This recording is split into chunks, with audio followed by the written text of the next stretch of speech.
Welcome to the Joe Kraus Show. My CRI coming up. Our football analyst Lou Medina stops by and also has an update of how he did today and how the rest of the Ohio State squad did. Jason Rickow will stop by to represent Duke. And we also have our power rankings and lots of fun. Joe Kraus Show on YCRI. Here's a story about a guy named Joe who was always denied by girls. But one day he found his love with a microphone. Here's a story of a guy named Louie who was always made fun because of his curls. But everywhere he went, he gets the girls because he's not a Mexican.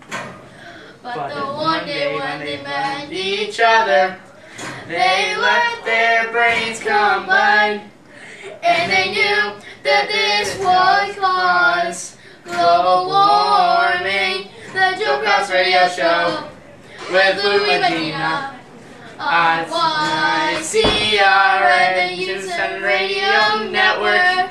Yeah! Welcome back to the Joe Kraus Radio Show on YCRI. Lou Medina is back. Hello. And we just had news that Jason Rickow decided to terminate our call, so we'll try to find another guest in just a couple moments. But Louie, how's it going today? It's going. Good. I've heard that you started a Medina family. Can you tell us about that? There's no details about it, but... Who's your spouse? It's private information. Sorry. Gotcha. Sorry. Okay. You don't want to say who. Okay, so today, only 2 rebounds, no baskets. What was going on? I don't know. We mostly gave the ball to Austin Gibson and stuff like that. And we did the 2-3 out kind of thing, defense, and we did pretty good at that. You guys won over Villanova 32-25. Now, let's say that you were a manager. Let's say you were 20 and you were working at the youth center. Hopefully you will. And let's say the Gibsons are still playing. They'll probably be in college or something like that. Based on today's stats, Austin Gibson had 14 points and 13 rebounds, and Jake Gibson had 13 points and 8 rebounds. So, who's the better Gibson? Who's the one that you want on your team?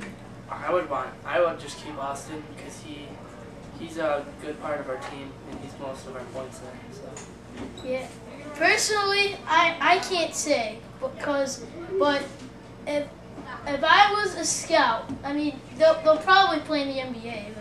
That would be like a story on ESPN. Like 2 boys from North Carolina make it to the Lakers or something like that. But I think that if I was a scout, I would actually try to get both of them. I mean, they probably want to play on separate teams and stuff like that. But if you have both of them, you could possibly win. Yeah, they're both really good. All right, let's get to what you're hired for. Our football picks, wearing the old Vince Lombardi hat. Looks like you forgot your glasses today. Yeah, I did. Okay, so we got Pittsburgh and Green Bay, but the key is for this is that you gotta have a good defense and some special teams. So to me, I mean, I'd like to see the upset. I'd like to see Green Bay win because they got Jordan Starks, and that would just be great because he barely played the regular season and now he's having an awesome postseason. But you can't leave out the Steelers defense. James Harrison, Troy Polamalu, they're secondary. So I think, and Big Ben, I mean, if he wins, that would be huge for him.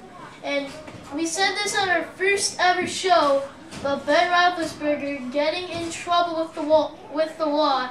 You can catch that. I mean, we don't want to say. It was pretty harsh. But it would be nice, just to get off his back and win a Super Bowl. So I think that the Steelers are going to win. Yeah, I think the Steelers had a really good year this year. But Green Bay, I don't even know. The running back, Chris Starks. Jordan Starks. Yeah, sorry. He's got a pretty good postseason. He's doing really good. And it's going to be Steelers all the way. Joe Kraus on YCRI with Lou Medina There has been some rumors that Hines Ward could retire after the season. So, should he retire if the Steelers win? Should Hines Ward retire? Because he'd have 3 Super Bowl rings. He would be one of the greatest Steelers wide receivers to play for Pittsburgh, for that franchise. And he could possibly be a Hall of Famer. So, should he retire or should he play a couple more seasons? Well, it depends. It's his choice. If he wants to play, it's up to him. But I like to see him for one more season. One more season. I think.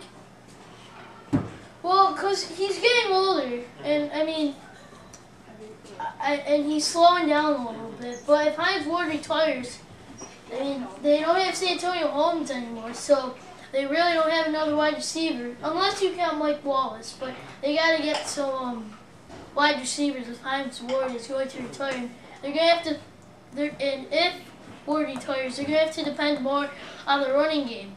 When Ben was suspended, had to do his little thing, they went with the running game, and Big Ben said that was fine. So they got to figure out something. And I mean, Mike McCarthy, he could lose. I mean, I don't think he's going to lose it, but there is a possibility that he might not be in Green Bay next season. So next year for the Bills, I mean, we have to bring this up, but how do you think that they're going to do? I mean, Dave Lancet as their new coach, who said that last week, assistant head coach and inside linebackers coach, and I mean, they got to get C.J. Spiller a little more active.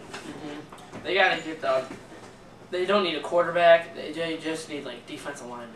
That's all they need, and then they would be excellent. They need some linebackers though, and hopefully Sean Merriman doesn't go down after 15 minutes of his first practice again. Because if he does, the Bills are just giving away cash for no apparent reason. I mean, I don't know. I don't know if the Bills can turn around.